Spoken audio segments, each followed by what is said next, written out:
I do want to acknowledge that there were some questions in here in the Q&A geared towards me, and I appreciate them. Like, aren't you scared? Like, I'll take those questions because I need to. I think publicly I am. Why not? Why? Yeah, sure, I'm scared. Like I say a lot of these things. And like people will. I have even this week we got hate mail in our department right after the Atlanta shootings. The next day we got hate mail blaming Asians for what happened. Yes, we are going to get that. Mhm. And like my palms are sweating right now because I know that that exists. But does that mean I don't speak out? Does that mean that I don't tell my truth? Absolutely not. And that's the kind of courage that comes from what Danny's talking about, being part of a community who knows who has your back. Of course they're going to be critical and all these things, but they have my back.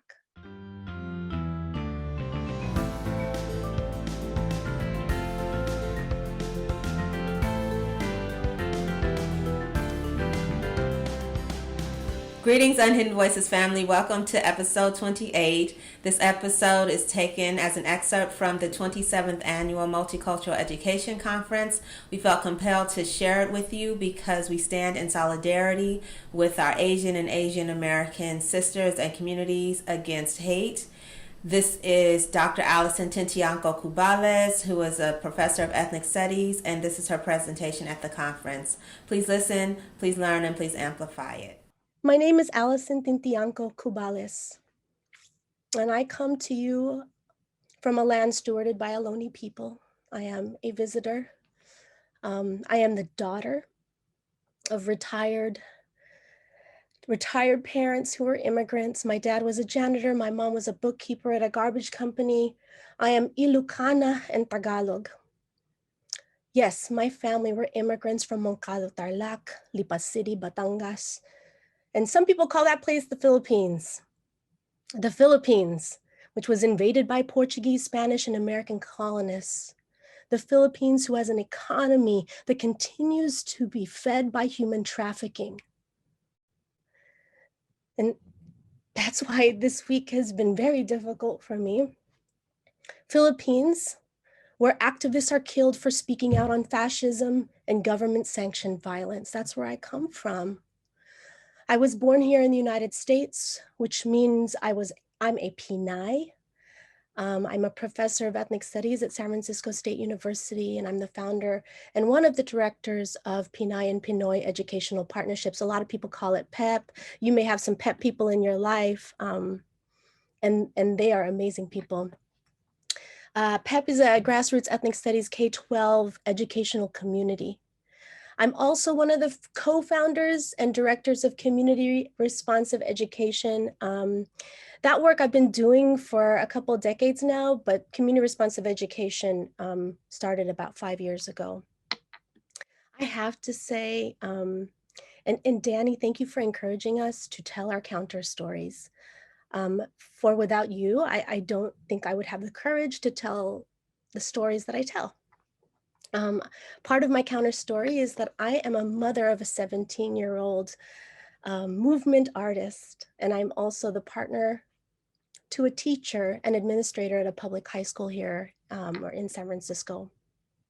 So even though I come with a heavy heart, I am so humbled and honored to be here today for many reasons.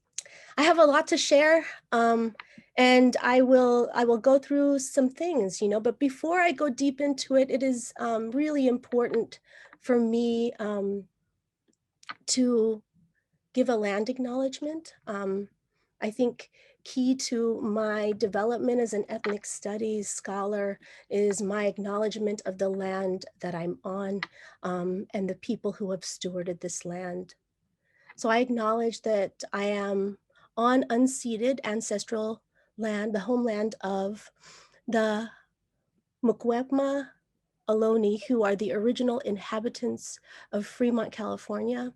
As the indigenous stewards of this land, in accordance to their traditions, the Ohlone have never ceded, lost, or forgotten their responsibilities as the caretakers of this place. I will say that, you know, like it's really important that we acknowledge that they are still here. You can hear my dog in the background. This is like family time on Saturday. So excuse, his name is Mocha. It stands for Movement Catalyst. I don't think that should be a surprise to too many people. So I'll take it a little bit further. Important to acknowledge the land and their ancestors, but also important to acknowledge my ancestors. I lost my grandmother not too long ago. Lost my best friend a couple of years ago, and one of my mentors a couple of years ago. And I just want to speak their names into the space. Agripina Mendoza Gose, Lourdes Memihe Tintiangco, Don Buhulano Mabalon, Ed Del Barrio, who just passed away a couple weeks ago, Annabelle Bassina, Angelo Quinto. Some of you might or might not know, but he was a brother, one of our Filipino brothers from Antioch, and he was killed by the police with the same George Floyd hold that many of us were fighting against. Josiah Andrews, John Thomas, Suchun Park, Hugh Jung Grant, Sun Cha Kim, Yon Yu, Zhao Jie Tan, and Dao Yu Feng. Those are the names of the 6 women that were killed in Atlanta this week, and killed in many ways by a white supremacist. And I don't want to play games about like whether or not it was about race. It was about race. It was about white supremacy. It was about patriarchy. I don't have time to argue with people about that. Today, though, I am going to focus on counter stories, but I'm asking these particular questions. It's such a heavy time, right? It's been 1 year. It is the anniversary of that 1 year. What does it mean to re-engage education after being quarantined for over a year? So that's the first question I'm going to try to tackle. I mean, it's going to be tackled throughout the presentation today. What does it mean to re-engage education when we have experienced trauma? That's very literal at this very moment. How do we take this opportunity to radically change schools, classrooms, and education? So although this is a painful moment right now and we are struggling, like I believe that there's a particular magical moment at this time where we can make real change. And that's what I would like to present to you all today. So I'm going to tackle, you know, I appreciated listening to 2 people who I look up to dearly. I absolutely believe that everything that Bettina Love was saying was like phenomenal, and it was moving me and was so directly connected to what I'm about to share. And then when Danny went up and he talked about these counter stories and that we are part of the stories in which we are teaching is absolutely necessary. And then the last video that he showed, that was done by Kendris Watson, also one of my colleagues, Tiffany Marie, worked on that. They were talking deeply about the ways in which schools have made us sick. And I want to address that today. But I want to address it with this framework called radical pedagogy. So I think some people are really, really having a hard time with the word radical because it has been criminalized and weaponized. This notion of radical is actually a beautiful, beautiful concept. And I want to bring it today without those same notions of being scared of the term radical. So what does it mean to be radical? And how can we impact the spaces that we cultivate for students to see, feel, and tell their stories? And that's what I'm going to cover today. So this concept, and this is something that you may have heard, I know you all have heard actually, culturally relevant, right? Culturally sustaining, culturally responsive. I'm going to come today with a different look or a different angle at this, and I'm going to talk about culturally rooted pedagogy. And this is actually the first presentation I'm giving on culturally rooted, so I may be throwing in some new stuff that I haven't talked about in the past. I'm hoping you all will bear with me. So this idea, remember when Bettina was talking about radical imagination, and she was saying radical imagination is a major step in abolitionist teaching, right? And then like this notion of understanding harm and moving towards healing and wellness. And those are the elements of abolitionist teaching. Those are also elements of culturally rooted pedagogy. But one thing that's very important to note in what I'm describing today is there is an absolute need for teachers and educators to start trusting people of color. One of the problems that I've been seeing over and over, and I couldn't name it, was that I feel like education is looked at as a way to liberate, or better yet, school, by going to college you can become liberated, or like it is a mechanism for us to understand success. And the challenge with that is that to become successful in the current systems in which we call schooling or education, you have to give up a lot. So culturally rooted pedagogy is saying, no, we cannot give up who we are. We must sustain our cultures that have been silenced or taken away from us. So drawing from ethnic studies, so I'm from ethnic studies. I'm not going to play games. I'm not going to call whatever else. I'm just from ethnic studies. I propose culturally rooted in radical pedagogy. This thing is what places it places high value on Black cultures, Indigenous cultures, and cultures of communities of color. That's very key. And then to be culturally rooted, both teachers and students need to be in conversation about the perpetuity of cultural practices that provide decolonial medicine while critiquing and imagining beyond systems that have created toxicity in our lives. So that's a mouthful of things, and I'm going to try to take us through what I imagine is culturally rooted pedagogy, and understand that the word radical really just means roots. And I think that if we can get there, we can stop being scared of being radical. We need to be radical to make real change in the current systems in which we are living. So I'll take us through this acronym. I love acronyms. I don't care if it's cheesy. I'm just going to go down because this is how I remember things. And so I will share with you, this idea of rad as a pedagogy, and I will share it as an acronym. So I'll start off, and I'm really about asking questions so that we can start to think about answers. So the R for me represents this concept of reflecting on our roots. This is where the stories are. This is where it starts. Who are your ancestors, and what did they experience that shapes, influences, and impacts your life today? How does this shape your identity and your community's identities? And for those of you who are educators here, like, why did you decide to become an educator? We need to ask that question of us all the time. Because that purpose is how we should be teaching. And sometimes we get caught up in complying with particular requirements, or complying, with the ways in which institutions have thought that's the way we're supposed to be as teachers. I really think it's important to remember, why did you decide to be a teacher? My guess is that most of us came in here with noble intentions. So people ask me that question. I pretty much answer, all my teachers hated me. All of them did. I felt like they hated me. From kindergarten all the way to 12th grade. They hated me. But I will be real with you all. The reason why I became an educator was because I had two teachers who loved me. And one of those people you just listened to right now, Danny Solorzano, was so loving, very, very strict on me, but he was loving. And to me, that's the kind of professor I wanted to become.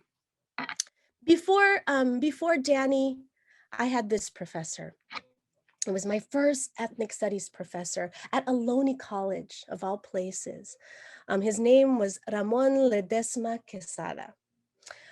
I took that class because, like I was told, hey, you've got to take a class that's transferable. Now, I barely graduated high school. My parents thought I was not going to amount to anything. So they said, you know what, you need to go to community college. You're going to need to do something with your life. And I couldn't get into a four-year university. I couldn't get into the CSU or the UC. So I went to a community college here in California, Ohlone College. And I think about that. I really went there. And I don't know about you all, but I went there because my dad said I had to. He said I needed to get 12 units because I needed to be on his health insurance plan. He was a janitor at Kaiser Permanente, and he said, the best thing I can offer you is health insurance. So you need to go get 12 units at a community college. So I really didn't have any intentions of getting educated. I went there, and that's my story, right? And that is a counter story because a lot of people, when they look at me, they see PhD, they see Asian American, they see wealthy, they see all kinds of things, but I provide a counter story. And to me, that's extremely important that I share that with people that I talk to, and then also people at my students, and anyone I interact with. And so understanding that that's my roots. Ramon Quesada was teaching this ethnic studies class. I was in there, and I didn't know what I was getting into. Here's this guy who comes in and he's just basically telling us that we've experienced racism, and I was in complete denial. But the things that he would describe, the name calling, you know, the kind of racism that we see on the daily, even the hypersexualization of Asian American women, all of those things I experienced firsthand, but I couldn't name it. And Ramon Quesada would literally tell us every day, these are the things that we need to fight against. So I learned a ton in his class, right? And you may think, okay, that's great because you learn theoretically, like what are the things that you're experiencing and what do we need to counter? But there was something else that he did that I felt like was really important to my development. I turned in a paper. We all had to write papers. I turned in a paper. And then 1 week I turned in the paper. And then the following week he said, Allyson, I need to talk to you.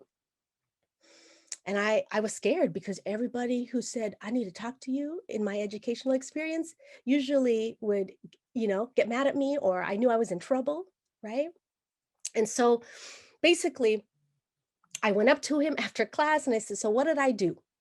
And he said, look, he handed me the paper and it had a big A on it. And I had not seen that before. All through high school, I was failing my classes, like I took summer school and night school just to graduate high school. The last thing I, was expecting to see from a professor in my first year of college was an A on my paper. And it was moving. That was moving by itself, right? And he said, hey, what are you going to do with your life? And I said, oh, I don't know, like I'm just trying to get by, I got a couple jobs. And he's like, you have the potential to succeed. You have the potential to be somebody. And those very basic words were the words that completely transformed my entire life. So when I think about reflecting on my roots, I think about that particular moment, and I have him to thank for everything that I have in my life now. And that's what I mean by reflecting on your roots. What are those moments that transformed your life? So for me, Ramon Quesada, he transformed my life. For him to be able to say, you have the potential to succeed, that's what I wanted to emulate. And he completely did every step. Like he brought me to the counselor, he brought me, like to figure out like what I needed to do in terms of like transferring to a university. And he helped me with my university application. All of those things, like that particular person gave me were the kinds of things that we need to think about when we talk about culturally rooted pedagogy that's radical. So I'll take us to this slide just so you could see what I looked like back then. I mean, I kind of look the same, I'm actually speaking at Ohlone College coming up very soon. I've created a relationship with some people there, and I really appreciate, continually working with them. So I'm now going to take us to another piece of the story, right? So I started with the R, which was reflect on your roots, and now I'm going to move to the A. So part of culturally rooted pedagogy is to analyze and critique oppressive systems. So not only are you going to talk about reflecting on your roots and your story, now it's about also analyzing and critiquing oppressive systems. Like, what are the systems that have been oppressive to the liberation of Black, Indigenous, and people of color? How have they been oppressed? Or how have they been oppressive, meaning the systems? How has this impacted relationships to ourselves, each other, the world, and to power? How has schooling been oppressive? And what is the real purpose of education? Danny, I don't know if you remember, but these are some of the questions that, like, way back when I was in one of your classes, that we were asking. These are not different questions. This idea of schooling versus education, that's not a new dialogue. So I want us to think about acknowledging systems and why it's so important. Like, when you ask people to share their counter story, understand it's within particular systems that they share that story. Like, and we know this week has been horrific. But the kinds of things that people are saying by no means really acknowledge the systems. And we are fighting as an Asian American community to really have people look at those systems that contributed to the killings of our people. Like, particularly here, it is about race. It is about patriarchy. It is about white supremacy. It is about class. It is all about those things, and we must acknowledge that. So along with those things, I also want to acknowledge that we're also right here, right now, in a system of education. And I'm really here to talk about that. And I think that we're always looking for answers, but we're not always willing to disrupt the systems in place. And so I ask this question all the time. Some of you may have seen some presentations in the past, but I ask the question, equity for what? Because we are hyper obsessed with equity. And you've seen this. You've seen it with regards to, like, you've seen this beautiful, this, I don't know if they call it a meme. And you could see it, and this is very clear, right? Equality, everyone gets the same. Equity, people get different things based on their needs, right? Okay, you've seen this. You've also seen this, probably, right? But really, there's this reality where, like, the privileged get even more. And some of you might have even seen this one, right? And you'll notice there's no more fence. But as my students would say, well, there's no more fence, but they still are not playing, they're not playing baseball, right? So that's really interesting. But then some people will even ask, why is it even baseball? Like, what is your idea for this, right? So the way I think about it is equity is a way of life. I mean, some people, like, may or may not think that, but equity is a way of life, but it's only a way of life if it's about making sure that the world that we live in is humanizing, loving, and hopeful. Equity is not the same as equality. We all know that. It isn't about giving people equal or the same parts, shares, or treatment. Equity is dependent on people. It's dependent on us as educators to creatively imagine how to provide what people need when they need it. But this is highly contingent on the context in which we serve people. I believe that equity is an empty act, probably most of the time in the kind of neoliberal systems that we're in. I believe that equity is an empty act without having a direct purpose that's in union with social justice, or as Bettina said, this idea of healing, the healing of soul wounds, that have been passed down from generation to generation.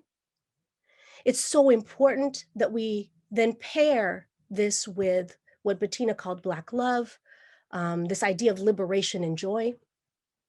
My equity, the way I describe it, is committed to a lifetime struggle till justice is achieved. So equity's goal to give people what they need when they need it requires a deep inquiry in search of what people actually need, desire, and what provides them the opportunity to achieve certain things like self-actualization, self-determination, community, and cultural perpetuity. But unfortunately, equity is easily watered down. I'm going to talk about some watering down that's been happening in the state of California too. Unfortunately, equity is easily watered down to serve structural, functionalist, and neoliberal projects that purport false generosity and false liberation. So this type of equity is haphazardly pursued without a critical interrogation of its intention, purpose, and outcome. This is equity that only contributes to the perpetuation of a system that is inherently inequitable and oppressive. Equity is only the means to a larger goal. We have to remember that, and not the goal itself. The goal is a humanizing, liberatory education that uses equity to achieve ideological, institutional, interpersonal, internalized transformation. And the justice for communities that have been contemporarily and historically oppressed. It's a mouthful, I know, but it's important to consider all of these things because we talk about equity like everyone knows what we're talking about, right? And we need to move away from that. So I'll talk a little bit about this notion of schooling versus education because I think it's key. It's really key to talk about this. So some people say that this quote, don't let your children's schooling get in the way of their education, comes from Mark Twain. And I know that there's some other people who say, you know, this quote comes from so-and-so and what have you. But I actually believe this concept comes deeply from Indigenous people. Like, don't let your children's schooling get in the way of their education. With the establishment of Boston Latin schools, I don't know if anyone's familiar with this history, but the first public schools were established in 1635. So schooling during that time was about giving young people the English ways of life, specifically around family, church, and civic participation. So schools were always meant to inculcate, socialize, and ultimately colonize. We have to remember that when we talk about transforming schools or reforming schools. Schools were always meant to inculcate, socialize, and ultimately colonize. It is important to note that schools were founded on colonialism, not liberation. So Candace Watson, the person who was in the video that Danny talked about or showed, and Tiffany Marie, they wrote this piece called Apocalyptic Education. I put it in the chat somewhere. I hope you all get to see it.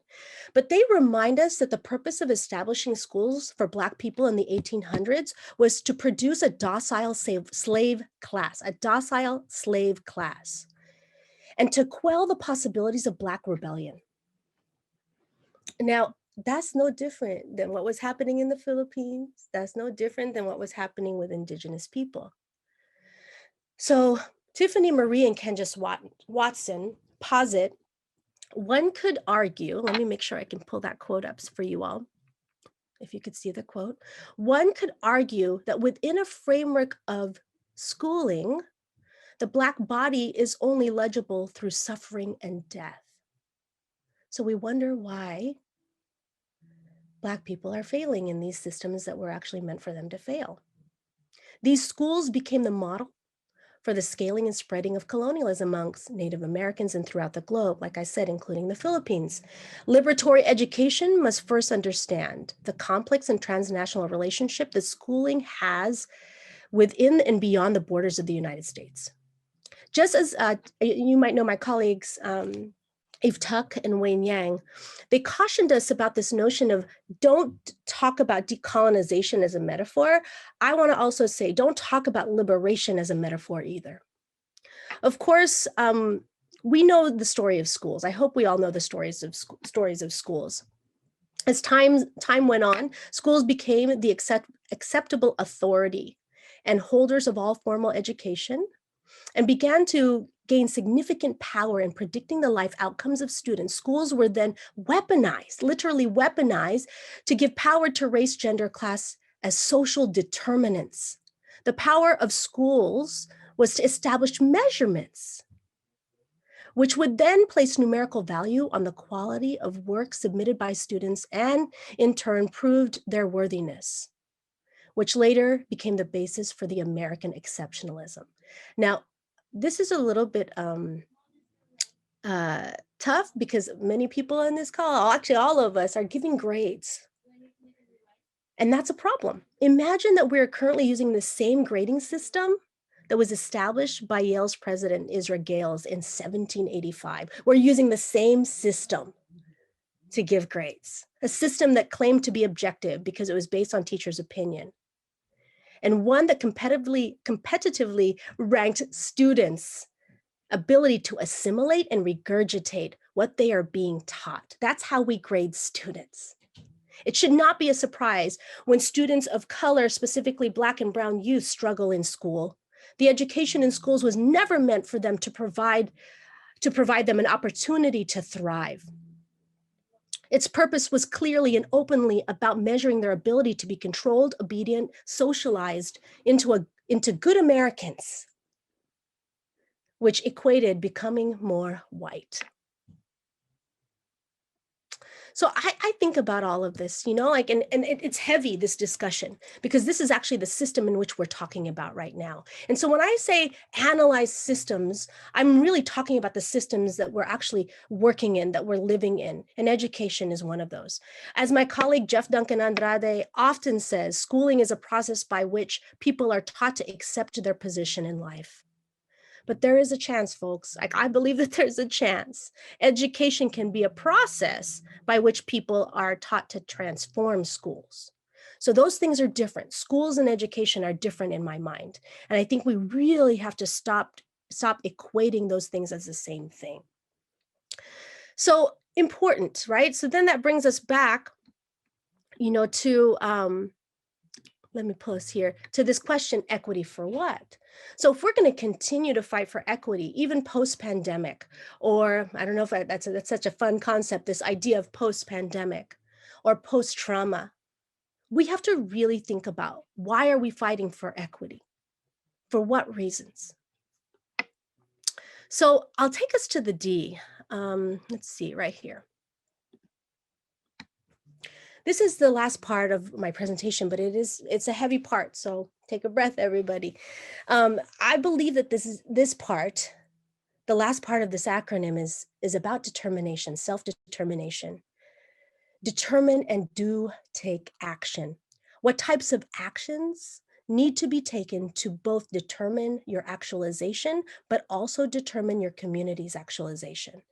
And I think oftentimes we refer back to Maslow's hierarchy of needs, and we go, oh, okay, the major goal is to achieve self-actualization. But Maslow took that idea from the Blackfoot Nations pyramid, and actually it was the TP. And at the top of theirs was this idea of community actualization and cultural perpetuity. And so we want to consider that. When we talk about determining ourselves, we want to talk about that in community. So how do we do this in the classroom? How do we repurpose schools to better serve the wellness? And I know that Bettina Love talked about wellness, and then Danny Floresano talked about wellness, and I'm going to talk about wellness. I'm going to talk about it in specificity. How do we repurpose schools to better serve the wellness of youth and the adults that support them? What can we learn from ethnic studies to reimagine education to do that? So I'm just gonna take us forward. I'll try to speed it up just a tiny bit. I hope I'm still okay on time. So this idea that I'm about to talk about is community responsive wellness. That's going to be when I think about the actions that I would like to take and that my communities that I'm working with like to take. It's this idea of community responsive wellness. Bettina Love said earlier today that our goal is to try to be well, that we must be focusing on wellness as liberation. And so I'm going to talk through all of that. So just so I can share with you the people who made the theory of change or the praxis of change that I'm about to describe, it's these folks right here. There were scholars, there were teachers, there were youth, there were their families in the space. They were community members, there was indigenous healers, there was Chinese medicine healers in this space, who are the ones who contributed to the definition of community responsive wellness that I'm about to share. So this idea of community responsive wellness, when I think about determining and taking action, this is what I think about. This idea of wellness is about the harmonizing of mind, body, emotion, and spirit. It is cultivated and sustained through healthy relationships that are responsive to the lived experiences and the historical and material conditions that shape them. Community responsive wellness strengthens the sacred link between self-actualization and community actualization in 3 domains. The first domain is inner self. This should be familiar because these are some of the things that Bettina was talking about and asking us to really think about. This idea of inner self, a strong sense of culture, identity, and agency. Interpersonal wellness, a rootedness and commitment to showing empathy toward family, community, and peers. And the third domain of community responsive wellness is positive interrelatedness to ancestors, place, land, and the natural world. This grows ecosystems where people and communities experience place, power, purpose, awareness, resilience, empathy, hope, love, and joy. So quickly, the way people think that we are measuring success in schools are about these lagging indicators of student growth. You've seen it: attendance, computation, GPA, test scores, behavior, engagement, reading, and writing. My team that I'm working with, I'm super excited to share with you all that we're trying to move away from these types of lagging indicators as ways to understand whether or not schools are serving young people. Our focus is more about this: leading indicators of student growth, and measuring it and looking at it with regards to these domains of inner self, interpersonal, and interconnectedness. If you're interested in this work, you can ask me more about it later. I'm going to try to take us further because there's more to this, right? Along with these indicators, the real question is, why does it matter? And in all these fields, they say that wellness matters, but we're not focusing on wellness in schools. It's so problematic, particularly for the wellness of Black, Indigenous, and people of color. How do we do it? How do we actually do it? And my answer is oftentimes ethnic studies. So I'm going to come to you today and I'll start off the discussion, and I'm trying to answer some of the questions that were in the chat during Bettina Love's talk. I'll just say that the state of California failed to provide an ethnic studies that will actually support the wellness of Black, Indigenous, and people of color. The ethnic studies that I propose is the one that started in 1968-69, and even before that movement of the Black Student Union and the Third World Liberation Front. The actual ethnic studies that I'm talking about is about access, retention, and community. The ethnic studies that I'm talking about is as defined by the College of Ethnic Studies at San Francisco State, which has the first ethnic studies program in the nation, and still one of the only colleges. Ethnic studies provides a safe academic space for all to learn the histories, cultures, and intellectual traditions of Native peoples and communities of color in the US in the first person, and also practice theories of resistance and liberation to eliminate racism. Now I'm gonna remind us that the goal of ethnic studies is to eliminate racism and other forms of oppression. Does the ethnic studies model curriculum that California proposed this week, does that do that? No, it does not. So also important to ethnic studies is that, yes, it does serve, possibly academic needs and helps students become, it's an equalizer, it does well for equity, but it's not just about trying to get young people to do well on tests or get better GPAs. It's also about building their self-esteem, their self-concept, and self-determination. It supports their mental wellness. It really gets them out into their communities, and it is about this notion of cultural perpetuity. For us today, we also probably want to note that it helps us become better teachers in all shapes, in all ways. It helps us become more critically conscious, empathetic, more about solidarity. We are more about culturally responsive teaching or community responsive teaching, and we focus on the strengths versus the deficits of students in ethnic studies. And honestly, we all become more engaging when we are brought up in ethnic studies. So Dr. Don Buholano Mabalan, when I think about determining and taking action, she was all about that. And when I think about the essential questions of ethnic studies, I think about a humanizing ethnic studies. And the thing that she was answering with these questions was, why is it even important to do ethnic studies? And she says it's important because ethnic studies helps us answer these questions. Who am I? What is the story of my family and community? And what can I do to make a positive change and bring social justice to my community and the world?